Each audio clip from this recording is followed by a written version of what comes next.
You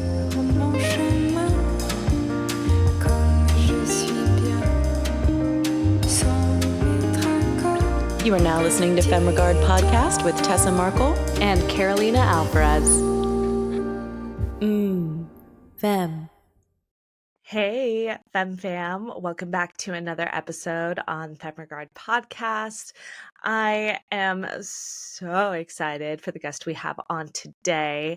I'm doing a solo interview style, so we'll miss Tessa on this one, but today we have a wonderful actor, writer, producer, Kelsie McDonald. She's someone that I've connected with over the past year. I feel like the universe just keeps putting us in the same rooms, and I've not only gotten to kind of just meet her, but see her work. She's recently performed a one-woman show at the Hollywood Fringe Festival. Her show was called Who's Serving Who, where she plays pretty much herself, an Australian quirky waitress who is pursuing her acting career in Los Angeles and just tackling on life. She really does a beautiful job of, showing the comedic sides of, people not getting her accent right or just like, falling in love with her comedy, but also you get to see a really personal story that she shares and is so vulnerable and brave to share. So that was where I got to first see her perform and work, and at a previous screening I kind of got to hear about how she got into the Hollywood Fringe Festival, and I had no idea, guys. I had no idea this is something that is so easily accessible.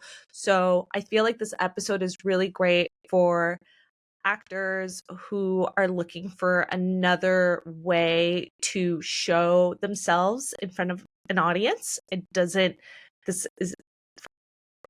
It's another way outside of filmmaking, right? And I think a lot of actors sometimes feel like they get stuck, whether it comes to the writing or just to finding a team of people who can run camera department. So I think this is a great episode that kind of highlights that experience and what goes into it, but also in a way where, wow, this is so accessible. And I found when she was first telling me about it, I was like, oh my gosh, maybe I should do this one day.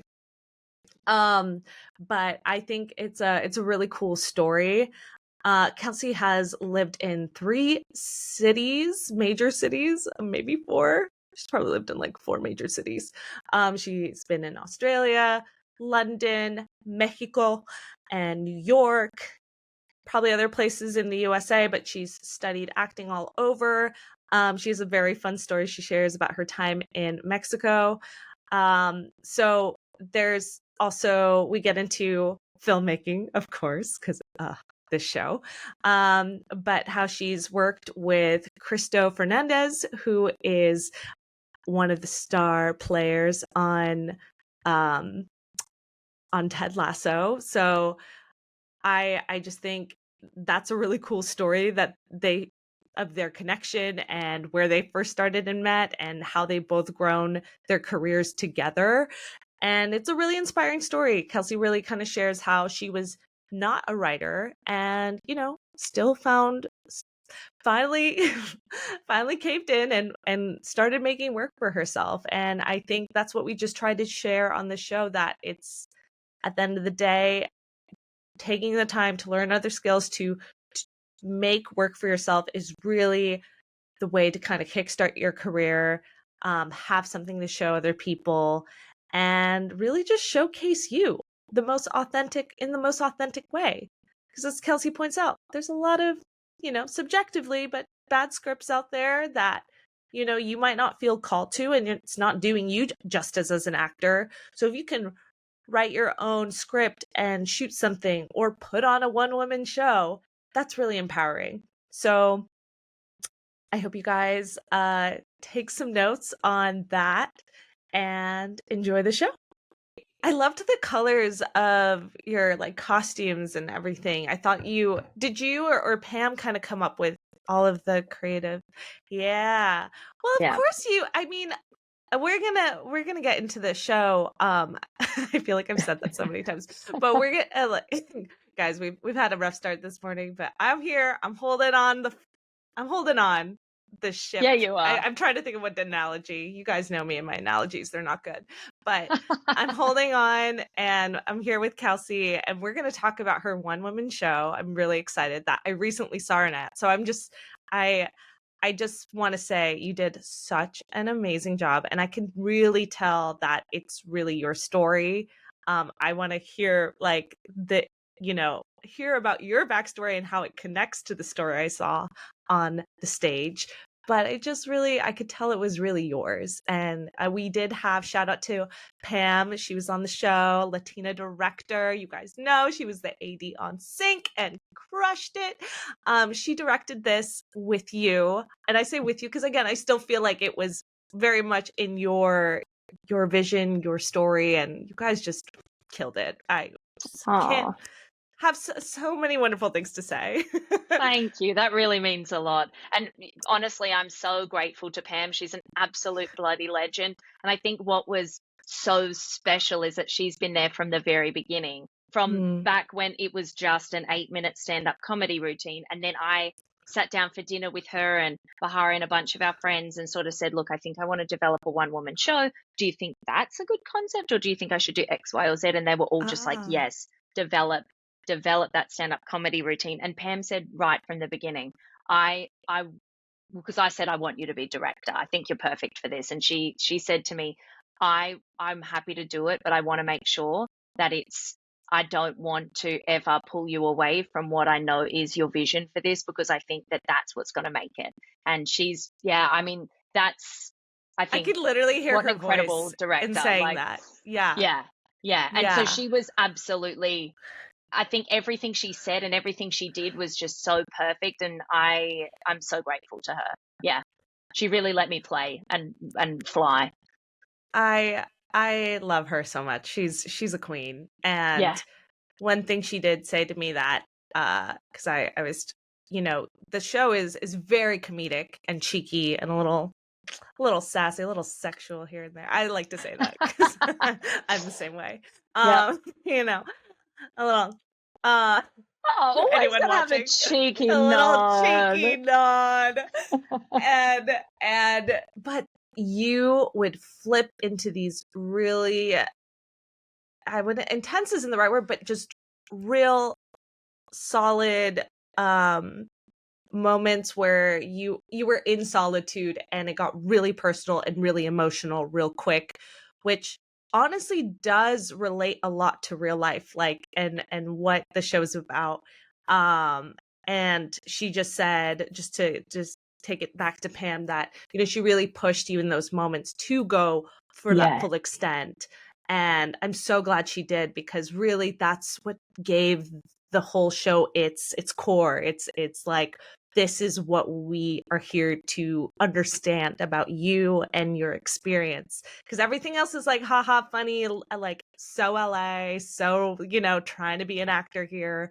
But then these moments of like groundingness is like very like just humanizes you and the whole experience, right? So just so and brilliant. they're the most important connecting parts, I think. And I know I was very worried going in that I didn't want the audience. I'm always worried about being too much. But I don't know how can I word this so it's not too rude. I'm Australian, so things come out a little bit rude, a little bit inappropriate. But no, be inappropriate. Like, I didn't want to be like, you can curse on the show, by the way. Oh, great. In that case, I didn't want to like jerk off too much with like the emotion. I didn't want to, I didn't want to masturbatory. And so sometimes I do feel like that can be, and like I get it, we all want to feel emotion, and it's like, art is, but I wanted it to be all for a reason. And so I didn't want the audience to feel like, that's what was happening. And so we need to now cry for you kind of thing. Right. Yes. And so I think like Pam really pushed me to go deeper with those moments and allow myself to really explore those moments further.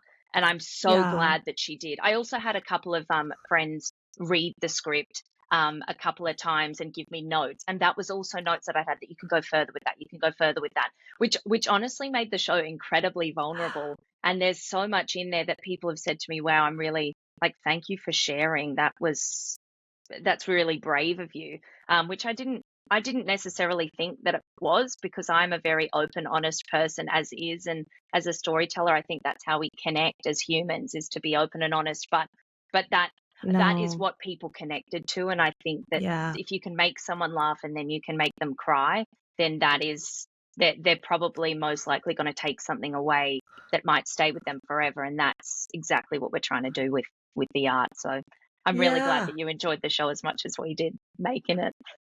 I 1000% did, and I thought you and I had run into a friend's screening like 2 Yeah. weeks prior, and I started asking you all about the Hollywood Fringe Festival in general. Like, I thought it was Mhm. something you needed to audition for, and then or audition to a production company that's putting on a show there, that kind of thing. I didn't realize you really can just do it all yourself, which is Totally. Yeah.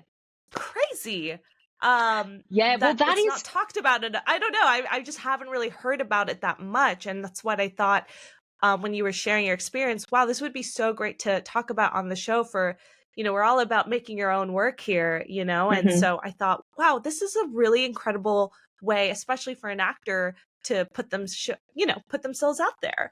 Yeah. And it's so funny that it's not really spoken about as much here, because it's amazing. It's an incredible vessel. And in England, it's so famous. I mean, the Edinburgh Festival in Scotland is one of the most famous festivals in the world. And the thing about Fringe is it is open to literally anyone can do it. So it just means that you have to put it on yourself, and you pay for all of your costs, and you pay for your theatre. But if it's part of the festival, then they are going to give you deals, and it is a vessel to give aspiring artists a platform to be able to invest in themselves and their own careers. And obviously there are production companies that put productions on in the Fringe, and then they hire their actors. So that's also a way that people do things. But for me, it was I'd sat down. I'm always somebody I like to sit down with my representation, my managers, sort of every 6 months with a plan. So I create a business plan or a bunch of dot points where I'm like, okay, I sit down with them and I'm like, hey, these are all of the things that I think that I could be doing to excel my career at rapid pace at this stage. Which ones do you think I should focus on? And writing a one-woman show and doing a stand-up comedy routine and other things. But these were some of the things that were On that on the list. list. And Yeah. I sat down with my manager and I'm like, okay, which ones should I focus on? And he was like, do all of them. And I'm like, I'm not going to sleep for the next 6 months. And also like, it's terrifying, but I'm I always have been very inspired by Phoebe Waller-Bridge and Fleabag, and the idea of creating your own work, but also the idea of, for me, I audition most of the time with an American accent because I'm based here in Hollywood. And I love working in an accent. I love it. It feels second nature to me. Any accent, I love working in, and playing different characters. But I know that getting yourself out there in this day and age, a lot of the time for your first big breakout role, they do want to cast you as something that is you, kind of you, and bringing your unique essence to the screen. And my unique essence is that I am a bit different and a bit quirky, and I have this funny accent, and I'm a bit funny, but I can also tap into those deeper moments. And so I wanted to finally put myself in the leading role, totally as this quirky human that I actually do serve Ah. tables. I am a waitress, and I wait on these people, and I get told once a day, "Oh, you need to make a one-woman show. Oh my God, are you like, what is this? This is so funny. Like, just whatever this is." And I'm like, "Well, let's put Uh, whatever this is into a story." So that's oh sort my of how it all, God. came You made about. yourself the leading lady, as you should. And I think why yeah, Hollywood still has its stereotypes, right? And so if you're a bit quirkier, like myself, yeah, you get the quirky like best friend, but why it's nice to, you know, empower yourself in a way where you're like, no, but I have depth too. And that is part of the battle, right? We can be a little quirky at times because we're covering something maybe up of like the pain we're going through, or, you know, the shit thing that happened today. But you know, that it's you were able to then position yourself in a way that I love so much, and showcase, you know, I am Australian and I have this accent that is apparently really funny to a lot of my guests, and like the way I am, it's not just the accent, it is you, girl. Like, I met you at Laurel Hardware, shout out, my second home, serving me and my mom and my boyfriend, and we were having chit chat, and that's how I like when I ran into you again, because the universe just wants to keep connecting us. And not just one time. We've ran into each other so many times. It's crazy. So many times. The amount of selfies that we're sending to Pam, like every time we meet each other, is really funny. But I think what was so cool was a lot of your patrons, people who've gone to, that you've served at Laurel, went to your show, and everyone coming out said, that was the Kelsie I've met. Like, that is the Kelsie I know. And I was able to say the same thing, but how freaking like cool that you are such a character yourself, that this is just you, and you get to like now put it in a place that everyone can see. So I guess talk to me, like, so in developing the script from this, so your managers, let me take it back. So your manager said, you got to do all these things. And I'm sure you were like, okay, great. I think we can get all overwhelmed that we have to do them all at once. But I think what I'm hearing is you were able to kind of bring one piece of the work into another like stage, and like kept kind of growing it. So is that kind of what you took away at first, or you were just like, well, where do I start? So like, what was your process there?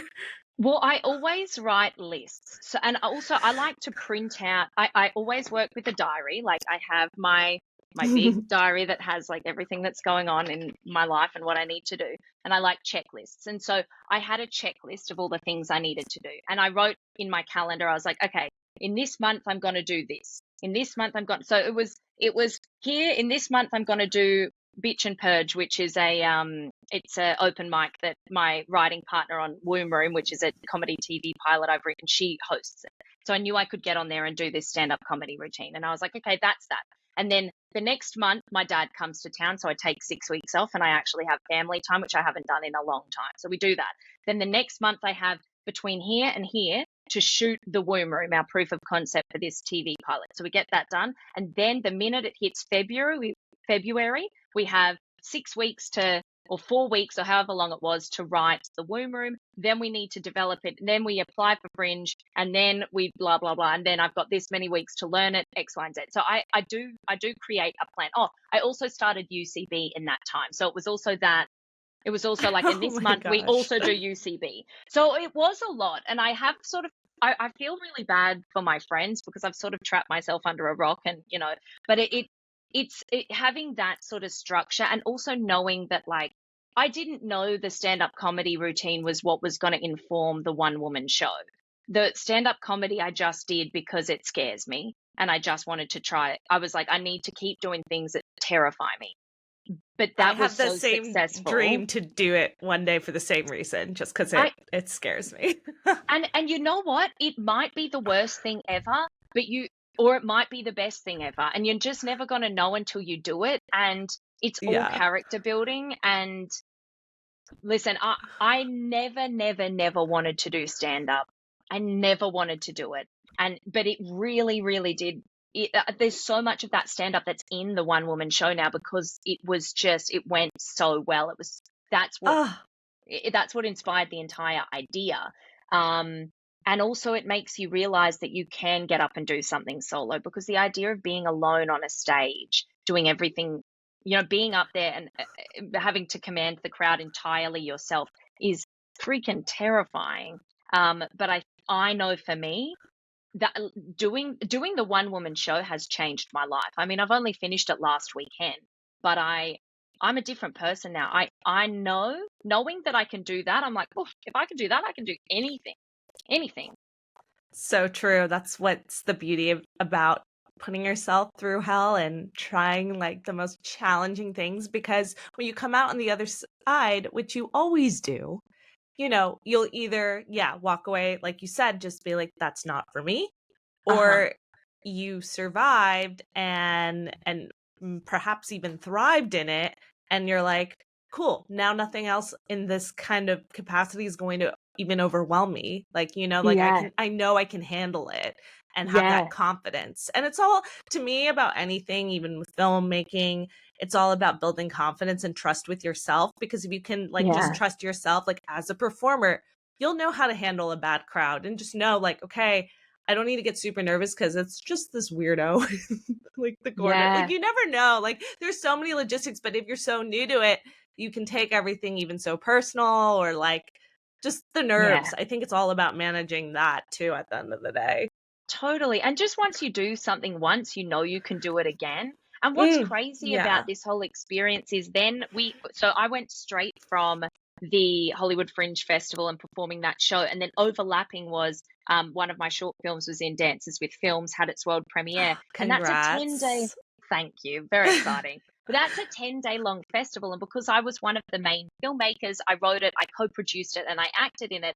I had a filmmaker's pass to attend any or every event that I wanted to over this 10 days. So I was trying to juggle that. And then I was lucky enough to be accepted as one of the top 22 scripts to enter into this pitching competition. Well, to be fair, mine was just a concept because I didn't have time to write it as a script, but it was to pitch. I was pitching the one woman show, Who's Serving Who, as a short film proof of concept to later turn into a TV series, which has always been the goal. But getting Right. up in front of these massive executive producers and literary managers and a theater filled with people and like directors, Oh, writers, producers, would have been so daunting. And I was still a bit scared, if I'm honest, but of course. it that to be able to just whip that out of nowhere and get up there and do this pitch in front of these people, that I don't know that I would have been able to do that had I not done the one woman show and had that level of confidence and level of knowing that, yeah, we got this, we got this. Particularly in a world that has historically been like very male driven, like that has tended to be in the history of the film industry, that the big executive producers are that. And obviously I'm a woman, and I mean I'm a pretty feminine one, I think. To then be able to be like, no, I can hold my own here and people will listen, and I what I have to say is valid and I have great ideas is very empowering. So I highly recommend Hell doing Hollywood Fringe. It's amazing. yeah. Well, let's get into the logistics of that for anyone who's like, well, what do I do? Like, so Mhm. you obviously need to have a show you've written. Does it You don't cost even you have to have written anything? it. No? You can just have the rights to put on a theater show. It can literally be anything you want to do. It can be cabaret, it can be a musical, it can be stand-up comedy, it could be a workshop that you want to deliver in the creative arts. You just go to the Hollywood Fringe Festival website and you Okay. follow all of their guidelines, and you just have to be able to fund it basically, and produce it. And you do go to meetings. They put on meetings and they put on a lot of great workshops so that you can understand how to produce your own show. So it's Oh, very wow. educational. I mean, they Wow. teach you a lot. It's really, really great. They also I had host no these idea. amazing mixes. They host, Hmm. like, the opening night ceremony was amazing. Great networking. You're meeting so many other amazing creatives and go-getters that are, in the theater industry here in Los Angeles. And the theater industry in Los Angeles is something that, it's not as openly accessible as, or openly thought about as the film industry here. So it's amazing to get in and see what people are creating and also learn from them and build those connections for future projects. Like, I've already made some amazing connects with some really awesome theater creators, and I'm going to do a reading with them on next week. So it opens up a lot of doors, I think, for future collaborations, which is great.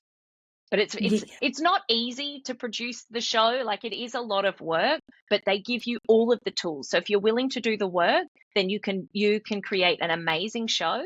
And if you're willing to listen and learn and be a sponge, like, it's all the information is accessible to you. That's so crazy. I didn't know they had such like a helping hand in it. And I think that kind of gives anyone who's like, well, if they're just gonna give me a key to the theater, like I'm a little nervous about that. But that there's support behind that, I think Yeah. there's no reason why you couldn't just, go for No, it. anyone can do it. You just have to be willing to put in the work. And also, if you one piece of advice that I would give, that I'm Yeah. not very, I've never been a money person. As in, I've never been very good at managing the finances of these things. So what I've learned is I didn't do up a budget, because my mission for this project was, I don't care about the money.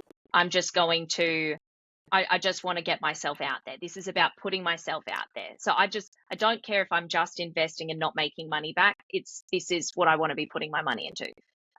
So I didn't make money back. I lost money.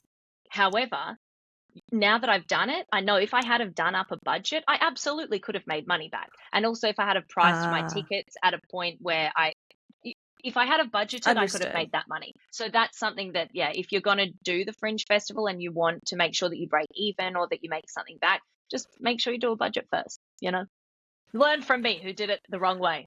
No, I think honestly, if for anyone who's starting out in the industry, or it's your first show, do we ever really do it for the money? Like, no. 100% no. But So also, you could do it so that you don't lose money. Right.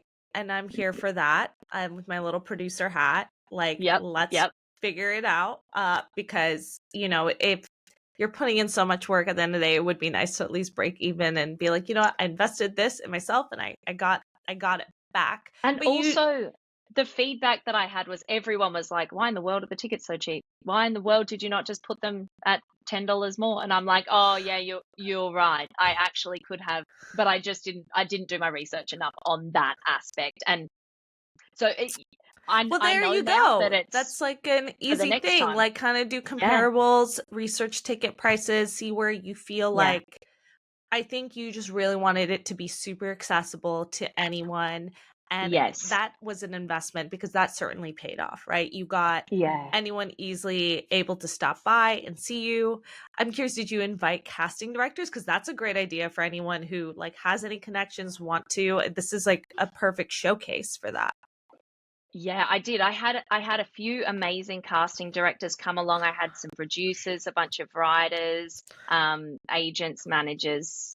Well, my managers came along to see the show. And even, it's funny, I have had some people who I didn't even invite come to see the show and are interested in taking meetings to develop, to talk about what we potentially could develop together in the future. So it is a really good vessel for putting yourself out there. And even the people that haven't been able to come to see the show have seen the work on Instagram, and they know now that I'm doing this. And so that's also tweaking people's interest, knowing that, oh, she's busy doing this thing, or actually I couldn't come to that, but let's go grab lunch and have a chat about what's going on. And that's exactly what I wanted the show to do. So I couldn't be happier, really. I'm so proud of you, and I'm so happy for you. This was like so. I think, I'm so excited. I feel like it was such a perfect thing for you to do for yourself, and like where it's going to take you next. And I mean, again, you have so many other things going on, like this short film that was in Dances with Films that you said you wrote, produced, and starred in it. I co-produced it. You co-produced it. Yeah. What's so that about? That one is a female-driven superhero story that teeters on the line of, you don't know if they are if they're struggling with mental health issues and potentially are schizophrenic or creating there's 5 of these women, and we don't know if they actually are if they actually are all in existence or if one of them is creating the other ones in their mind until the very end. So you have to see the film to know. But basically, Ooh. this concept I wrote uh, to be able to pitch to places like Marvel and places like DC. Obviously, I'd be thrilled to make it with any amazing production company that that's morals are aligned with the story. But it's very much the idea of, at the beginning of time, both men and women were created with equal strength. It's just men had powers, physical strength, and women had powers of the mind. But over time, women were repressed, and this is sort of the modern day refinding and Whoa. resurfacing of these powers that we have, and the development of the TV series, which I would like to pitch. I can't tell you where we're going next with the film festivals, but like Dances with Films was the most perfect world premiere for us, and I couldn't be more grateful or more thrilled to have premiered there. It's been absolutely perfect. And then the next stop where we're going, I'll be able to release in the coming days. But like the next stop is, it's like the dominoes are all just falling into place, and it's going to be perfect for pitching the series Oh, for yeah. what I want it to be. So, and that's going to, it's almost like Everything Everywhere All at Once and Wonder Woman were put in a blender. Is sort of the Wow. concept of the TV series. So I'm really excited for it. Oh my gosh, I love that. And a superhero movie that maybe I would enjoy more, other than Wonder Woman. Like, I mean, like, yeah, Well, we this need is, more women. we We need more women. do. And also, like, this concept that I have, it's, I'm one of the women, and I am Australian. Like, why can't a superhero have an accent? We have Jamila Atcher, and she is Venezuelan. We've got Cristo Fernandez is playing the bad guy. He's Mexican. We've got Deech and Lockman. She's also Australian English. And I mean, we've got Chilean. We've got Mexican. It's like not all superheroes have to have an American accent, they can do, but there's also, like, they can have different backgrounds, they can sound different, they can look different, like we can, Yes. because that is the world, and That's the everyone, any human can be a superhero, and I think that's one of the reasons why I'm very passionate about this, clearly. anyone can be a superhero. No, that's Yeah. a great tagline for that. And your mission behind it is like, what you want the audiences to feel when they're watching it. It's like, oh, I can relate with this superhero, or I see myself in that one.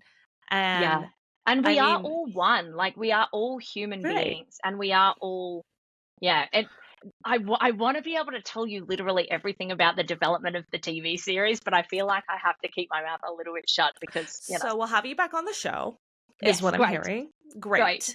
Yeah, no, we can talk about TV development. That's something I'm personally looking to do as well, and like figure out. I've never done that before, but I had some really fun events happen to me in the beginning of this year, which led me to a concept that I'm like, this is like a good TV series, and I want diversity and Oh, women behind it, and it's just great. funny, but I feel like I could really bring my personality to it too, Hmm. and like hopefully like just lean into maybe my Polish side again. I've been, I did that with my feature, and again, I feel like how you approach it with your Australian accent is how I approach it with me and my Polish Colombian background. It's like, if Yeah, my parents happen to be of different ethnicities and speak different languages, that's just normal to me. Like, why can't I just yeah, see that on the TV screen? Why do I have to have an American speaking parent? Like, yeah, it's not even like about making a certain point or anything further. Just like, that's culture and diversity in my home, and like that's what I yeah. grew up with, And and it's normal. So, like, it's let's normal. normalize it. Yeah. Yeah. Yeah. So And it's I'm also just interesting. It's so interesting to see a little bit of a different perspective. It's thank goodness we live in the world that we do now, because I do really feel like cinema and television are really moving to and embracing the differences, which is so fantastic. yeah, it does. And I feel like a lot of production companies are doing the work to try and like push those stories forward. And I'm Yeah. excited to, like you said, align with those who like stand for that and want that Yeah. and Yeah. hear what I'm saying when I'm trying to explain my story through the female perspective. Yeah. And like, don't turn Totally. off. I'm like, no, this is what I'm. Yeah. So I would love to chat more about that and keep in touch about that, because that's something I'm going to be throwing myself into as well. Great. But I think it's a great, it's a medium that's worth exploring too, because that's what everyone really enjoys, you know? And Yeah. I mean, I will always love movies, but a lot of people, for the most part, they're tuning in to the episodic stuff. So I'm excited to play with that format. Have you Yeah. written like you probably have, but maybe I missed it, but have you written a series before? I've written pilots. So I've got a pilot, and so I normally how I do it is I write a pilot and I have a series outline, and then I create the pitch deck. So right now I'm pitching 3 different TV series Wow. concepts. One of them is the Who's Serving Who. That one's early development, so that's the theatre show turning into a TV series. And then the other ones are, I've got a female-driven comedy that's a little bit like Broad City. I'm trying to think what's the other comp. Yeah, it's like Broad City-esque, with my friend who's a stand-up comedian, Liz Zagone. And that I'm really excited for. We just did a reading of that in a room the other day, and I think we've really got something there. And then the other one is a bilingual rom-com that I co-wrote, co-produced, co-starred in with Cristo Fernandez when we were stuck in Mexico during the pandemic. We are about to release the very, very indie feature film version of that, but we are also pitching a TV pilot and concept that we have to develop that into a TV series. So we want to actually pitch that. Oh, sorry. Can you finish It your is. thought? No, please go ahead. I know what I was you're going going to to say. is this no translation? No translation required. Yeah. Required? Yep. Yeah. Oh my gosh, I wanted to ask you about that, because I mean, this takes us to your time in Mexico and that story, but before like getting into that, so you've done an indie feature of No Translation with Cristo Fernandez. For all of you who don't know, he's the Ted Lasso star, and love him on that show. So, you know, how did you two meet? Can I just ask? So we met at drama school in England. So we both went to the You met Guildford in School of England? Acting. Ah. Many years ago. I want to say about 8 years ago we met, and we got close because we both worked on very closely on one of our final year productions. And then after graduating, we were both sort of struggling to get. Christo got a really great agent, but I was sort of struggling in England, and he was also like not on the right visa. And so we started making our own short films together on literally no money. So I was making indie theatre with one production company that co-formed out of drama school, and then indie films with Christo. And we'd literally be like, we have a few £100 that we've saved up. Let's go and get an Airbnb for a weekend and let's write and shoot a film in 48 hours that we have this Airbnb to film something in. And we'd make an entire, like, very bad short film that we'd then submit to festivals and be like, why can't we get it in anywhere? And then we sort of, I had the opportunity to shoot some things with him we sort of like went around the world, like occasionally working on different things. But then during the pandemic, so basically I went over for a friend's wedding in Mexico, and then the pandemic hit and I got stuck there because my visa in England went tits up, and I found out that I had won the US green card lottery, and I'd been trying to do this for 10 years of my life, and it was my childhood dream. And I was like, I guess then I'm going to America, but I couldn't go back to Australia or England in the meantime because I would have revoked the visa. So I had to stay in Guadalajara for 14 months. And during that time, so Christo had shot season 1 of Ted Lasso, and it was released during that time. But like, we didn't know he was famous. We were just like, oh yeah, it's like this nice show. Like, good job. Yeah. yeah, okay, let's keep working on our indie films. And so we made this. Oh, so the short, so actually, No Translation Required started as a short film that we shot in England and spent all of our money on this short film. By all of our money, it probably cost like £500 because that was like so much money to us. All of your money. Yeah, exactly. It was all of it. I think I'd saved for 6 months, like working 50 hours a week to get my £500 to, make this movie. This short film was like 15 minutes too long. But it was this cute concept. And then with that concept, when we were stuck in Mexico, I got cast as the female lead in this amazing indie feature film. And then basically that team, because it was the pandemic and no one was working and no one was doing anything, everyone was like, let's just make art for the sake of making art because no one's doing anything. And we just want to make art. And it was a lot of people working in the commercial aspects of the industry, but wanted to be doing narrative. And so everyone was like, does anyone have anything else? And Christo and I were like, well, we have this bilingual rom-com, which to be fair, we had 50 pages of, maybe 40 pages of this feature film script. By no means was it finished. And we showed them the proof of concept short and a pitch deck, and everyone was like, we're in.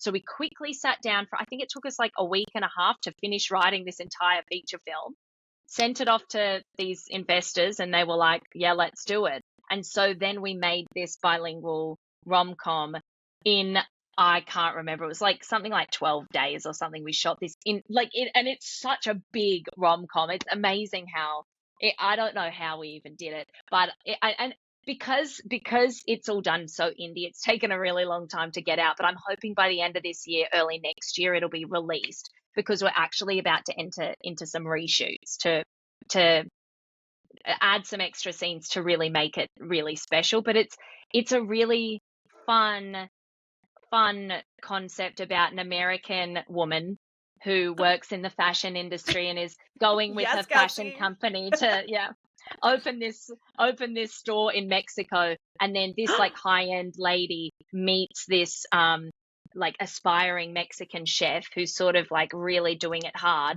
And together they don't really speak the same language and they don't really understand each other's cultures, but there's some sort of spark there. And then together they accidentally blow up his taco truck. Spoilers alert. And so basically, like, this character feels so bad. Kelsie? Doing what? Oh, they just like drunkenly have some late night quesadillas, it's like, but then there might be some cheeky shenanigans in the bedroom later, but you don't see that. It's just a rom-com. You just see the lead. It's just a rom-com. Oh my gosh. We need better rom-coms. So I'm so 100%. excited. I'm so excited. Good. And the bilingual ones are one of my favorites. So I mean, and there's not enough of those either. No, there's not. Because there's so many funny language barriers, and to be able to put that into like language and cultural barriers and then also you get to see Mexico and you get to see America. So you see this character not being able to understand and like a fish out of water in Mexico, and then you see Christo's character a fish out of water back in America. And so it's a really sweet story, I think, about like trying to fall in love with immigration sort of getting in your way and language barriers and whatnot. So that's the one that we're also pitching as a TV series, which we'd actually like to shoot the TV series between Australia and Mexico. So that's the so you could really hone in on not having to be could be more you. Is that why? But it's not necessarily, no. So I actually love don't get me wrong, I love playing American roles. I love doing an American accent. I love this country. I love being here. But it's just, there's a lot of tax breaks in Australia right now, so it makes it cheaper to film. And secondly, like, Australia is funny.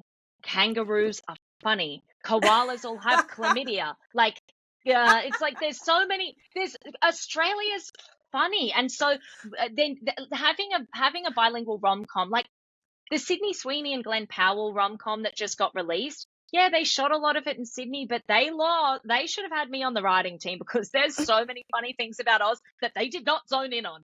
So put me in your writer's room, people, because there's a lot of funny things about Oz. And so this gives us a reason to do that. And also it's like, so many Mexicans do immigrate to the United States because it's so close. And so it's not that much of a stretch to be like, oh yeah, this guy's just like trying to make it in America. Like we've heard that story, but we haven't heard of a Mexican trying to get a visa in Australia. And that's, or like a Mexican being a fish out of water in Australia is actually like, there's a lot more comedy to be found, I think, in that. And so we had that conversation after doing the feature film version. And that's where we think that could just provide even more, provide even more of the comedy. More humor. So, I mean, you even just saying it sounds funny. Like it just doesn't, it doesn't, it's not common that you hear that, like you said. Totally. So it just sounds really funny for being across so many waters, like so far away. You're like, wait, why? Totally. And even like when I was in Mexico speaking in this accent, oh my God, nobody understood what I said. Like I literally would have to put on an American accent so that they could understand my English. Which is also funny. So you were practicing your American accent and your Spanish. 100%. You really put in the work. Water barely makes sense in this country. It's water. So yeah, like you in Mexico, I'd be like, oh sorry, water. Yeah, it's funny. It's really funny. Also, Australia, just like it's a funny place. We need more of it on the screen. I haven't been. I would love to go. The spiders terrify me, and some of the kangaroos do too as well. Like, are they everywhere? Kangaroos shouldn't scare anybody. Do you know what Australians? Why do they scare me so much? Because the media here feed you all of these videos that are not true. They're not true. I have selfies with kangaroos. Kangaroos are not aggressive. They're PSA. not.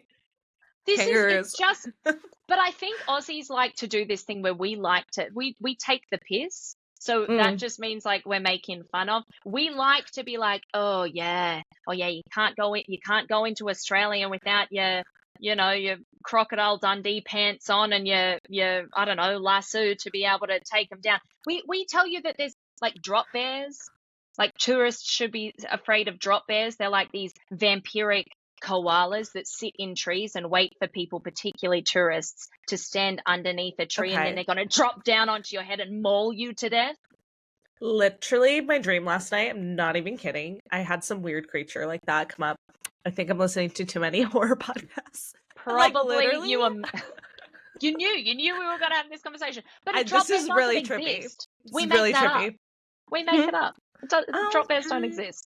Kangaroos are super, super chill. Yeah, you're not going to go up to, like, there's a particular breed of kangaroo, the big red, but like, yeah, you're not going to go up to like a gigantic kangaroo, but like most of them are like this big. Most of them are small. But they look like little boxing, or is it the big red, the ones that like... They only look like that because America's been like, oh yeah, how funny would it be if we... Oh no, Australia has done this and put it on American television. They're like, how hilarious if we put a kangaroo in a boxing ring with a human. Of course you put a kangaroo in a position where it's going to be scared and it's going to fight for its life. No, they're super sweet. In fact, I would argue kangaroos are much sweeter animals than koalas. Koalas are aggressive. They're just high all the time because they eat too many gum leaves. Yeah. They're high from the gum leaves. Can you get high eating gum leaves? That's a great question. Let me get back to you on that. Let's take a trip back to Oz and suckle on some gum leaves. Well, Kelsie, I wanted to touch on a little bit of your schooling because you are an actor through and through. I mean, you've studied in Australia, and you've also come out here to America at the Atlantic Acting School in New York City. And you've also gotten your master's degree at the Guildford School of Acting in the UK. So what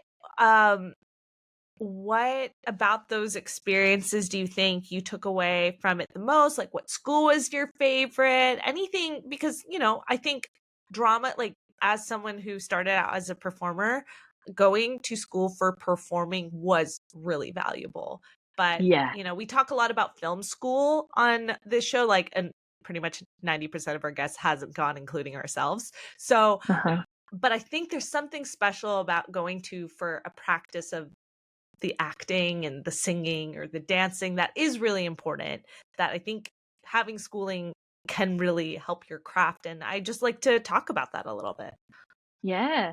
I studied in conservatory style courses all my life in Australia from the second I could get into a school. I mean, when I was 2, I was begging my mum to please put me into acting school, and bless her, not she called every acting school in the area and nowhere takes a 2-year-old. So I had to settle with Wait, sorry, ballet. at 2? At 2. She was trying to get you in. obsessed. No, because I was pestering her. I was like, Mom, I'm bored. I want to be an actor. Put me into drama school. And she was like, Kelsie, no acting school takes a 2-year-old. You can't even read a script. But a ballet school said they'd audition me. And if I was focused enough, then they'd put me into ballet school for 2 Oh my years before I God. could enter acting at 4.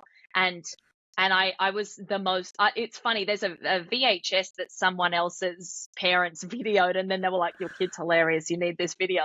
And it's like all of these other kids are like picking their nose and waving and like scratching their butts whilst they're meant to be dancing on stage in this concert. And I'm there front and center, at least 2 years younger than everyone else, at 2 years old, literally there doing my perfect dance moves, like focused out, in not even watching the teacher in front doing the moves. I'm like taking it so seriously. And so I was always like that. When I finally was 4 and was able to get into my first theatre company, I quit because they wouldn't give me a script. And my mum argued that, well, you can't read a script, so why would they give you one? And I was like, well, I don't know how they expect me to learn my lines if I don't have a script. Let's go somewhere more serious. Like I was, my poor mom. I think I was a nightmare. But no, it's just because I loved it so much. I lived and I breathed it. I didn't want to do anything else. So lots of conservatory courses. When I was growing up in Oz, getting into the actual proper university drama schools, there was barely any spaces, particularly for women. And so it was very rare that you'd get straight in out of school. So I worked a lot at the Australian Acting Academy and the Queensland Actors Playhouse. With Mirjana Rastevsky was the most beautiful and incredible teacher I ever had in Australia, and I'm so grateful to her. And then from there, I studied at the Atlantic Acting School in New York, and that was the first training that absolutely blew my mind. And man, were they strict! They were so strict that I started out, and this was practical aesthetics. It was the main method that they would work on, and that was so hard for me to wrap my brain around, and I was very bad when I started. And they were honest. They gave honest feedback, and like I sucked. And that was really the first time I'd ever been told, like, you're not getting it. And then it pushed me to work harder. And I remember busting my balls during that course, to finally, at the very end of the course, I had got the technique. And I was actually at a point where the teachers were like, oh, we want you to come back and study in the 3-year course. But then with having a sit down with them and sort of working out career prospects of, is it better to stay here and graduate and have to go back to Oz and start from scratch? Or is it better to go to England and then be able to have use your those? visa at this point, No. right? No. So but the Atlantic Acting School will forever be one of the most incredible pieces of training I've ever received in my life. It really changed my life. And then the master. So when I started auditioning for drama schools in England, I wanted to do a master's degree because I'd done so much conservatory training. By that stage, I'd worked in so many different techniques that my actor's tool belt was full of everything over the years. But I wanted a master's degree because I knew that was going to help propel me, particularly if I ever got back to America. And so I auditioned for many different schools, and I was lucky enough to be accepted into, I think I was accepted into 4 schools, really, really prestigious schools. So I was very, very lucky. But the Guildford School of Acting, it was very much female driven. It was 3 heads of department. And the main head of department, Jack Bessel, was a magical woman that I mean, I don't even know how to describe her to do her justice, but she's a wizard with Shakespeare, one of the most incredible Shakespeare directors I've ever met in my life, and most incredible directors and human beings in general. And so I felt such a pull towards that school because I knew that they wanted so badly for us to succeed. And the vibe at the Guildford School of Acting, particularly my course, was very much where a lot of the schools are like, oh, you're competing with all of the other actors, and you come in and you Yeah. audition, and it's cutthroat, and you learn your lines and you get directed, and like that's what the life of an actor is, and like it's solo and it's you.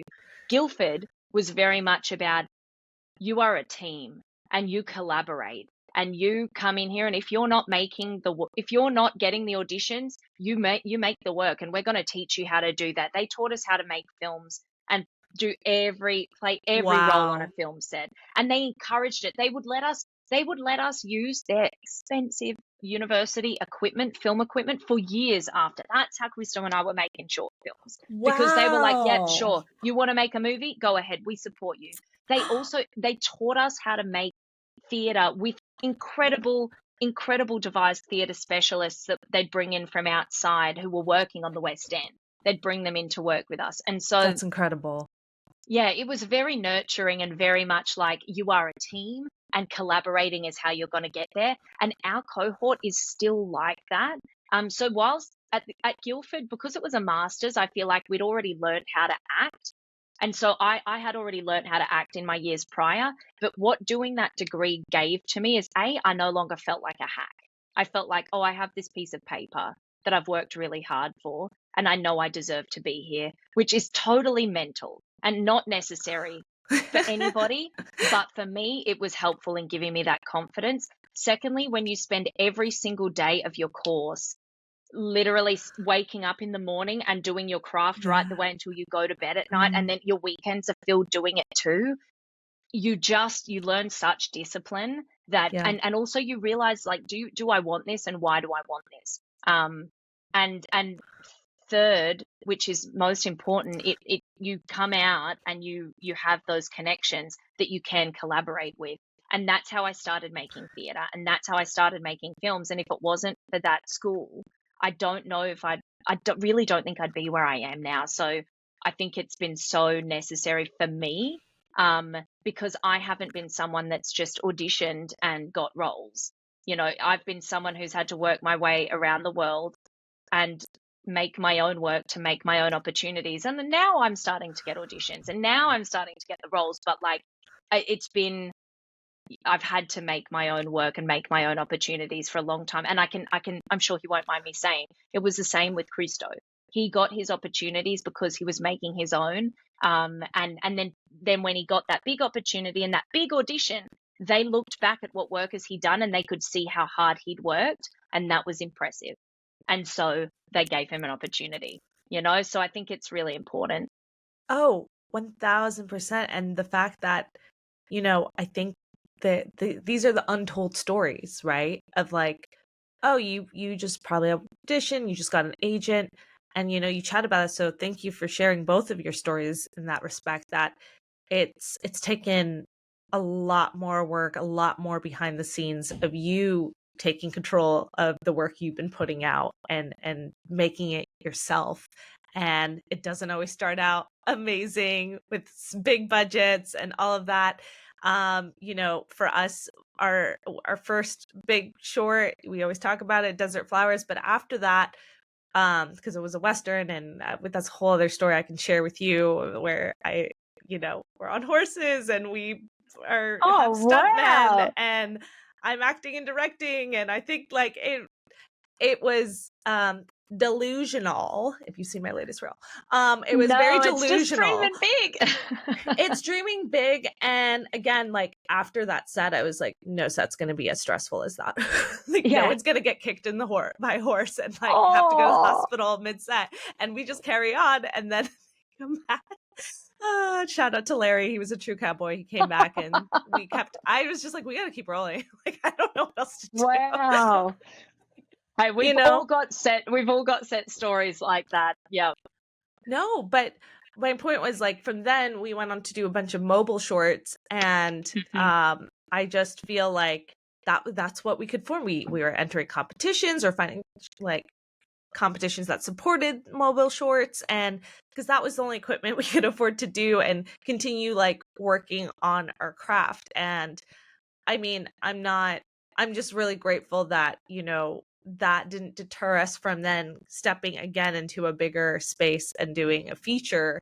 But, you know, it could seem like we just did Desert Flowers and then we did the feature, but there was all these like little shorts that we made in the meantime that were kind of shitty, but also I'm still proud of, like, because it's our work. Like, you know, I'm sure you feel that same way with your 500-pound like shorts. You're like, you know, like there was something about that I learned about, or I got to explore. I mean, I had a WBMX rider playing a superhero on the Warner Brothers lot for one of my shorts that we were in a mobile film competition, you know, and he's on a wheelchair and like guns are shooting. And like, I don't know where that came from, but that's what's cool. Like you walk away and you're like, okay, this edited the best I could, you know, poorly, but I like was able to start playing and putting myself out there. And I think that's a really beautiful thing to do for yourself. And that's, And I know think it's so necessary because really so is. like I think people think that, oh, I should just be able to like, oh, I want to be an actor. I've just made the decision. I should be able to now get a script and play it like Meryl Streep. Nobody says that, oh, I am just going to pick up an instrument and be able to play a symphony.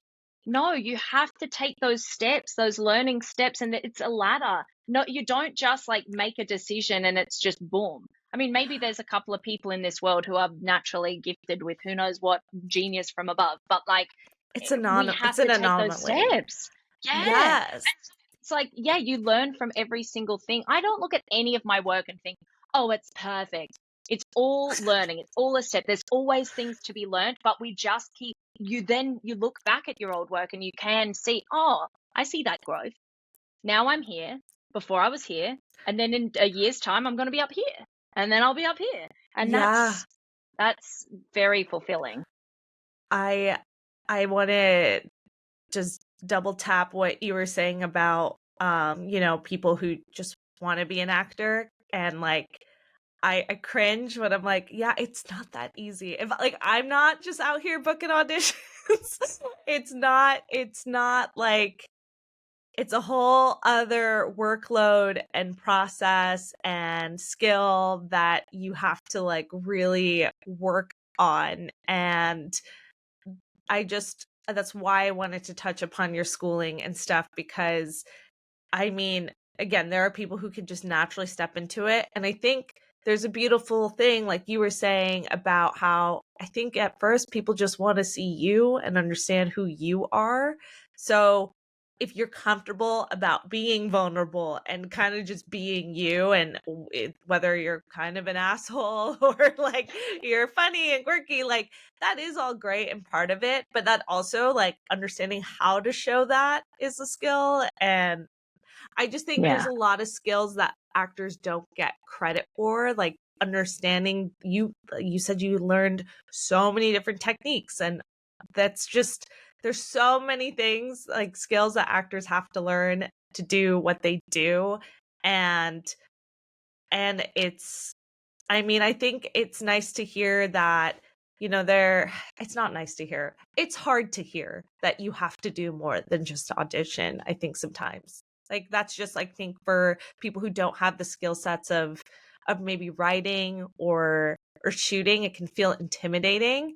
But I think, can I say, I was not a writer. I was not a writer. Please say it loud and clear, because I think a lot of people don't understand that.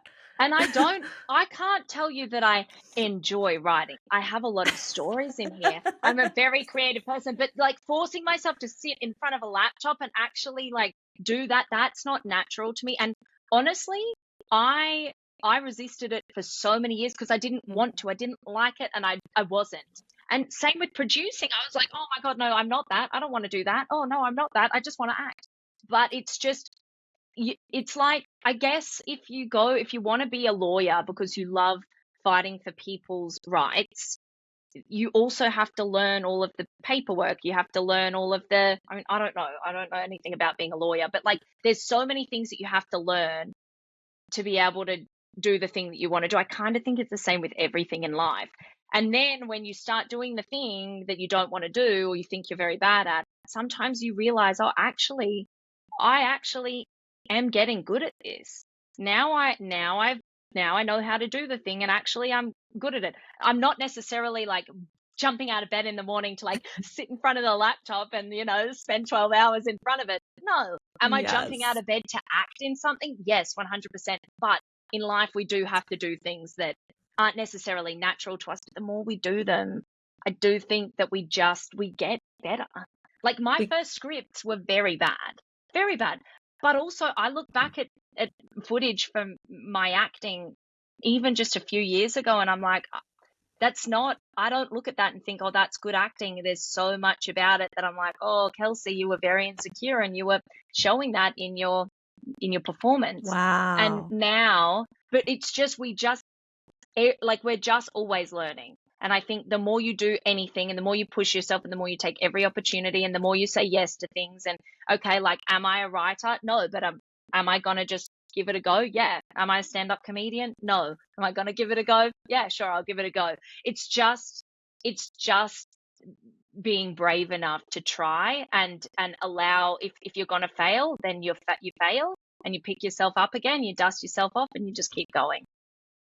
Oh, that's such great advice. I think for actors that I've been running into, I'm always encouraging writing, and it's hard because I don't know what else to say to help them support further career other than making connections. But what I try to highlight is when you are writing, even if it's not the greatest thing in the world, again, it's showing any director, producer that you are trying, like, you have something to show. Even if it's not the best thing in the world, you just have something to show for yourself rather than waiting at the door for someone to let you in. That's just and there's also a lot of roles and auditions that you're going to do where the writing is not great. Okay. Like that's okay. also, but yes. we but are really. I mean, art is subjective. So what Right. I think is great, then you might love, or Joe Bloggs over there might think is the greatest thing since sliced bread, and he's going to give him an Oscar for it. So like, it's all subjective, but it and also not to discount, like, great writers are, like, they've worked so hard to get there. But you're right, it's just having something to show, because I've had actors say to me, oh, I want, can you help me, or can you put me in a film that you're shooting? And it's like, okay, like, send me something. Where can I see you act? And when it's like, oh, there's literally no way you can see me act. Well, we all have cell phones, so we can be developing our craft. We can be practicing. And if we love it, like, we should be, because we love it. So let's be making something every day, even if it's just recording a scene on our phone, or recording a monologue, or writing a monologue that's like 20 seconds long, just to have something and to be developing the skill and practicing. So yeah, but I know, and I was that person for the longest time that I was resisting that advice of, making your own work. I didn't want to. That's not what I want to do. I want to be an actor. I want to be focused on that. But we're storytellers as actors. And so, and it's just a way of, like, do you want to be in control of your career, or do you want to let others be in control? And I know for me, I'm at a stage in my life where I want to be in control. And heck, then we get to play the roles we want to play. And that's awesome. Tell the stories we want to tell. Oh, nothing better. Nothing better. I think a lot of people think that like you said, they have this fear of, well, then I'm no longer an actor. And that's something that I had to, like, tell myself, no, you can be everything you want to be. And that's okay. You, like, the world tells you can't, you have to pick a lane. But in my case, that's just not true. And, like, I don't know if I will necessarily want to act, direct, produce, write, star in everything I do all the time. But I did for my feature. That was fun. It was a lot of hard work, but we did it. and we're proud of what we did. And I can see like, oh man, I wish I had more time to just like spend in with my director hat in this moment or spend in my actor hat in this moment. But I also know like as I continue to grow and do the thing, I could have more resources and time given to me. And that's because I first gave myself the permission to do it to begin with, right? Yeah. So like, again, not saying like I want to do that 100% all the time and wear all the hats, but I now can prove to myself that I can do it and prove to others, and I have something to show for it. And basically, so to anyone who's like, oh, but I'm just scared, like I can't, they're gonna just think of me as a producer now or a director.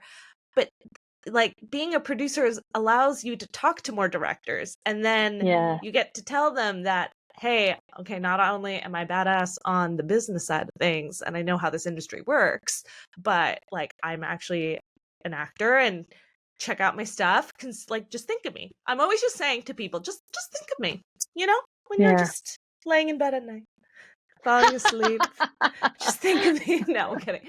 But I think I love that thank you for sharing like it wasn't something that wasn't natural to you and that you resisted it, because I think that is natural for people who are like, there's just writing's not my thing.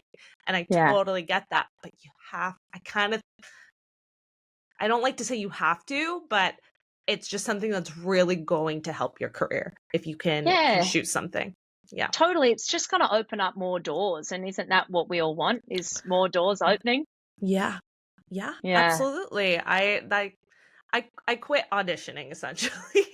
That's my story. I like stopped pretty much a year after I got out of college, and I was like, okay, I need a full-time job, and that's why I admire what you do. As like I was at a restaurant and I just couldn't do it anymore. It wasn't paying the bills, and I was so stressed.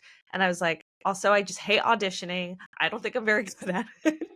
But what am I? Oh. And then slowly I fell into producing and writing, because I was like, I was building producing skills at my project management job. And then I like was developing my first, like I was doing acting classes at night, you know, the whole thing. And slowly I brought all those skills together that I was like, you know what? I'm going to confidently not audition and not be like, it took me years to not be ashamed about that and just be like, my work will find the right people when it finds the right people. And I have to be okay about playing the long game here. And that's the other thing. I think it's knowing like you stay active in whichever way that gets you seen. There's more than one. There's other ways to knock at, you know, doors. And then maybe I can pick up auditioning. Like you said, like now you feel like you're getting more success with auditions based on the work you've done. So that doesn't mean I won't ever audition. I mean, if I want to keep pursuing acting in that way, then yeah. But you know, I'm just still figuring it out, just like anyone else is. And that's okay. I think it's okay for life. I think we get or we're brought up to feel embarrassed if our dreams and visions change. And I think that's really sad, because we're always evolving as humans. Every single day we're changing a little bit more. And I think that the more we learn about ourselves, we should give ourselves the permission to be like, oh, actually, I want, like, this is now what I want. I don't want that anymore. I want this. Or this is the way, this is the direction I was going on to get to X goal. And now I'm going to take this route. And that's great. Good for me, because I'm enjoying it. Also, I always come back to the idea of like, why do I want to do this? And I think, well, actually, I was originally inspired by like Shakespeare's troops, you know, going from town to town, putting on a play with ridiculous costumes and performing in the street on the back of a cart that might have had like pigs in it, and everyone stinks. And probably if the townspeople hated it, they'd throw tomatoes at you. And if they liked it, then maybe they'd invite you in for a free beer and a dinner at the pub. But like, they weren't doing it for like money and to pay the bills. They were doing it because they wanted to share stories and they wanted to share feeling and you know, and spread some kind of magic with the townspeople. And so that's, whenever I think about that, it makes me think, oh, you know what, actually every single day I'm doing what they're doing in a different capacity, you know, but I'm fulfilled and I'm happy doing what I'm doing. And I think that like we're doing it like in creating as well. We're doing it in the way that they were doing it back then, because yeah, Shakespeare would write the scripts, but like they were all just sort of collaborating, I think, and just putting on shows. Exactly. For And the that's sake of the it. thing. It's all collaboration. So if you're not a good writer, you don't have to be. You can find a partner to help you with it, or even get feedback. Be it like, you know, make friends who do things, who love that, who do things Or other. be the art director on the set, or be the person Mm. who can produce, or be the person who's like, oh yeah, I can learn how to do the lighting. Like if everyone can do something, You got you yourself a put, team. You got yeah, yourself like, yeah. And that's all it is. It's about finding those people that you click with, but you won't find them if you don't start with something, you know, yeah, to bring everyone together. And it could be just an idea if you're not comfortable writing it, like having something strong, and then it's finding your people. So yeah. I really feel like that's something you have been able to do, and I feel like keep those relationships for a really long time now. And Yeah. now you're like making more connections, and it's so wonderful, Kelsie. I'm so excited for you for the show that did so well. Do you think you'd do another one? Oh, absolutely. So I have actually been talking with a few people about potentially getting the show over to New York. So I need to start doing my research on that, but I'd really love to do some form of off-Broadway run and development period. And then ultimately, I really want to Yes. take it to the Edinburgh Fringe. And I know that all of my friends and family in Australia are just dying for me to do the show in Australia. So I just need to work out what the next route is with that, because this next couple of months is very busy with film festivals for The Power Within. And also I'm shooting a couple of short films that are not mine. I'm just acting in them. But really, really exciting ones. So it's sort of like working out the timing as for what needs to come next and how we do that. But yeah, I definitely want to You would continue definitely do it. the show. And Hell I'd like yeah. to do a bit more development on it as well and make it a bit more interactive. So yeah, we'll see how we go about that. But doors are already starting to open. So I know that with the right time, I'll be able to get it to where I want it to be. So yeah. Oh, that's so exciting. I had a feeling your answer would be like, yes, this is just the beginning. We're gonna do more. Yeah. And I love the like I myself want to keep following along, but more importantly, where can our listeners follow along your work, who you are, if you have a link for the show, anything, share it all. Yeah. Well, my Instagram's probably the best place to look, because I have all of the links to everything in my bio and all over the page. So it's at Perfect. Kelsie Actor, but it's Kelsie Actor, because I think my parents got the spelling wrong, but you know, that's all right. Makes me different. And then yeah, The Power Within is on there. Oh, there's also, if you go on Instagram, there's at Power Within Movie is The Power Within Movie. There's at Who's Serving Who, which is the theatre show. And then at People Power Pictures is my production company. And then you can also follow me on IMDb if you want to. Just Kelsie McDonald. Amazing. That's why we didn't even get touch on your production company, but everyone check out those links. There's going to be festivals that you could see Kelsie at and her work, hopefully an off-Broadway show in the future. So we got a little bit of everything where we can find you. And I really enjoyed this chat today, so thank you for making time for me and us really. And thank you for having me. It was so much fun. I literally could stay and chat for another 3 hours. So literally. Yeah. Anytime you want me back, I'll be back. Yay. Well, thanks again. Thank you. We'll see you soon. Thanks for listening to FemRegard Podcast. If you like what you hear, tune in every Friday for more tips on the filmmaking business and insightful conversations with industry professionals. We can only grow with your support, so please subscribe, share, rate, and review. You can also join the Fem Fam on Patreon. For more on us, check us out at femregard.com.